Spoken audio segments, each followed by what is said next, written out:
Okay, this stop will be very weird because like there are about 4 movies that I have nothing to say about, but nevertheless they're at least 7 out of 10.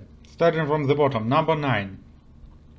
Indiana Jones and the Crystal Kingdom of the Crystal Skull. So this is the best Indiana Jones movie so far. I haven't watched Dial of Destiny, but I assume it's worse.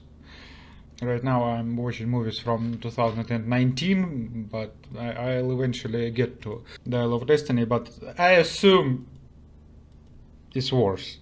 So again, the best movie of the whole franchise. To people who say that, ooh, well, the story doesn't make any sense because Indiana Jones didn't do anything and the Nazis still found the skull and so on and so forth. Please rewatch Raiders of the Lost Ark. It's even worse. Indiana Jones helped Nazis to find the Lost Ark. Here he just didn't make any difference, but in the Lost Ark he did help them find it. So, like, next one. Curious Case of Benjamin Button. I wanted to hate this movie because the premise is so stupid, but it's actually an okay movie. Basically, just it's okay. Love story. Even though the movie itself is stupid, it's okay. It's fine. Number 6, Gran Torino. Another movie I don't have anything to say about it, but it's okay. It does what it's supposed to. All the acting is good. The story is okay, etc., etc. It's fine. 7 out of 10. Okay. Now, this was one of the hardest thing I had to do because I rewatched it.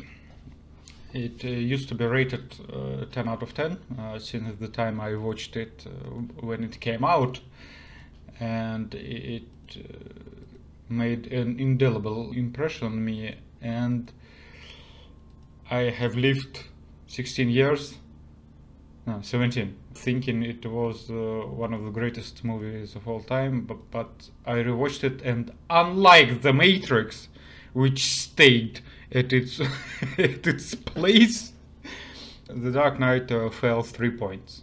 So it was rated 10 out of 10 and now it's rated 7 out of 10. I'm sorry. The trouble with this movie is that it's genius on one hand and absolutely terrible on the other one. Because Christopher Nolan managed to make the Batman universe feel like real life, but there are so many plot holes. So many plot holes. The fucking barges. Imagine, there are 400 people on each barge. People living in Gotham City, the most criminal city in the world, mind you. Yeah?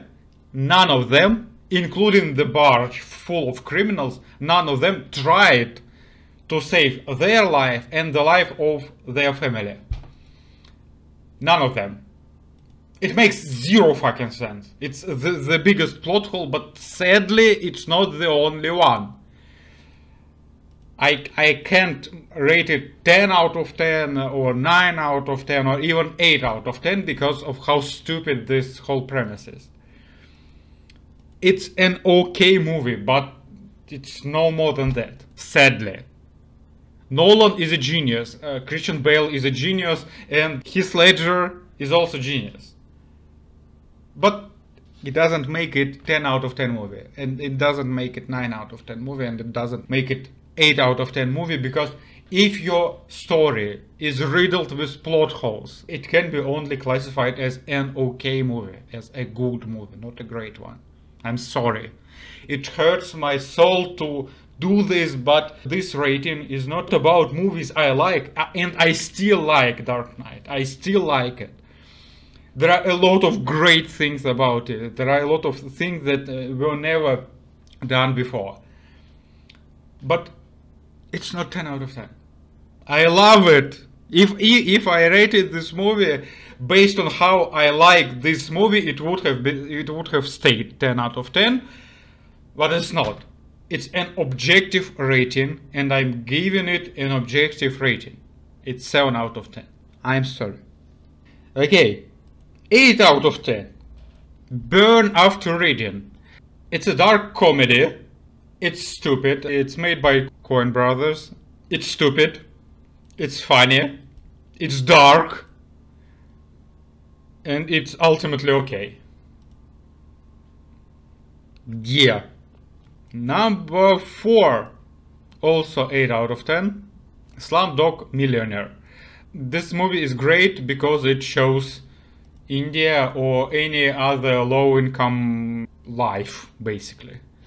It does what it is supposed to do. That's all. Honorable mentions. Let's do this.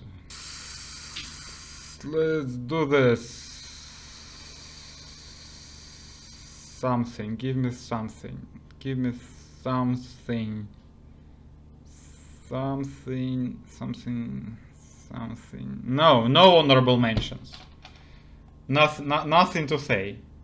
The Incredible Hulk is underrated, and that's all I guess. That's all I can say. Yeah. Okay. Moving on. Wall-E, number 3. Yeah. Wall-E, 8 out of 10. You know Wall-E? If you don't know Wall-E, watch it. No excuses. Everybody should watch it. Everybody, including children, because it's a cartoon for children. But it's okay. First of all, it's funny. Yeah. This guy, remember this guy? He's funny. It's funny, it's touching, and it has good message. People like to praise idiocracy. Well, that's that on steroids and without any gross humor. Number 2. The Boy in the Striped Pajamas. I know that there is a controversy about this movie, about the book, and they say it has nothing to do with the real story, history, and so on and so forth, but it works. Yeah, I'm not rating the movie based on how close it shows the reality. I'm rating the movie based on how good the movie is, and it's 9 out of 10, by the way. It's the best way to explain to kids what the whole Nazi thing was about. And I wouldn't recommend it to anyone younger than 15, because people younger than 15 shouldn't worry about such things. But starting from 15, and again, if you're at all interested in World War II, it's definitely the movie. Unlike Saving Private Ryan and all of that shit, this movie is great. It has great message, it works, it's very good. Dishonorable mentions. So this movie, it disappointed me greatly. It started out as a good movie and it flopped. I was expecting a great payoff, but it didn't happen. So 1 out of 10. This shit, oh my god. It's... I was surprised to know it wasn't filmed by Christopher Nolan, because it's kind of his style. Like, this movie is so complex, it's so convoluted, but that's all there is. It's a convoluted, complex movie. It has no message. It's just complex and convoluted for the sake of being complex and convoluted. It's better than 1 out of 10, but no. This shit, racist, disgusting thing. It's basically Borat all over again. Boring. I rewatched this thing like 2 days ago. Incredibly boring. M. Night Shyamalan. Boring. I don't know why people like it. Seriously. There are actual people who actually like it and rewatch it, and why? No. Disappointing. Boring.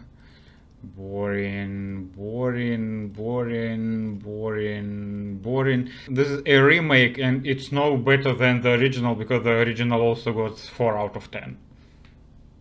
Boring. This movie. I like the monster. Yeah, well, this grey goo, but that doesn't make it a good movie. Incredibly boring. I don't know why people love it. Incredibly boring. I don't know why people love it. Twilight. Not as bad as people say, but it's still bad. Yeah. Okay. Number 1, 9 out of 10. I have made a separate video talking about it, and I don't want to touch this movie ever again because I shudder every time I see its name. It actually traumatized me. I'm still scarred, and if you want to watch this movie, you will be scarred too. I don't think any sane person can watch this movie and be absolutely okay after that. I don't recommend watching it for this reason, but it's actually a genius filmmaking. Yeah, that's all. Determinism is freedom.